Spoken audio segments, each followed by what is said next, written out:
আসসালামু আলাইকুম, আশা করি সবাই ভালো আছেন। আর আজকে আমি এই অ্যাস্থেটিক প্লেসটাতে চলে আসছিলাম দুইটা ইঁদুরের সাথে। আর আপনাদেরকে এই দুইটা ইঁদুরের সাথে পরিচয় করায় দিব। আসলে মূলত আমার ওয়াইফের যদি হেলথ কন্ডিশন ভালো থাকতো তাহলে আমি ওরে নিয়ে আসতাম, কিন্তু আজকে এই ইঁদুর দুইটা পাল্লায় পড়ে গেছে। তো এরা আজকে আমার কাছে দাবি করছে যে কিছু খাবে, তো ওদেরকে আজকে এখানে নিয়ে আসছিলাম। তো এখানে বসে বসে আসলে আমি মজা নিচ্ছিলাম যে অনেক পাঠা পাঠা বেড়াগুলা দোলনার ভিতরে বসে দোল খাইতেছে, এই মজাটা নিচ্ছিলাম। আর এদিকে এই জায়গাটা আসলে অনেক সুন্দর, লাইটিং কন্ডিশন অনেক সুন্দর। আসলে এখানে টুকটাক খাবার পাওয়া যায়, খুব আহামরি কোনো কিছু না। এখানে চা, হালকা নাস্তা যেগুলোকে বলে মেইনলি ফুচকা টুচকা, এই টাইপের জিনিস পাওয়া যায়। তো আমি আজকে মানে ফার্স্ট যেটা জিনিস সেটা অর্ডার করছিলাম, সেটা হলো আমাদের পোড়া রুটি আর চা। এই জিনিসটা আমার ফেভারিট, আর চা যেহেতু আমি অল টাইমই খাই, তো এখানে আসলে এই জিনিসটাই খাওয়া হয়। আমি দুইটা ছুচাকে নিয়ে এখানে খাইতে আসছি।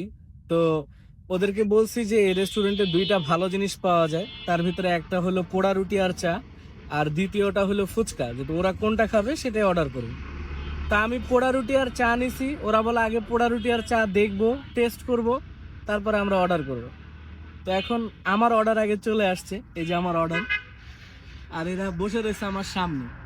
তো এখন আশেপাশের মানুষ আমার দিকে তাকাইতেছে আর হাসতেছে, ভাবতেছে যে আমি কত বড় পাষাণ, দুইজন ছোট বাচ্চারা নিয়ে এদের সামনে বসে বসে চা আর পোড়া রুটি খাইতেছে।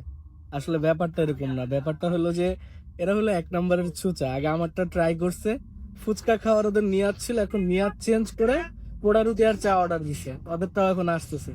তো ফাইনালি তাদের মিশন কিন্তু সাকসেস। একে তো আমারে পচাইছে, মানুষ হাসাহাসি করতেছিল আমাকে নিয়ে, আর এদিকে এরা শান্তি মতো খাইতেছিল।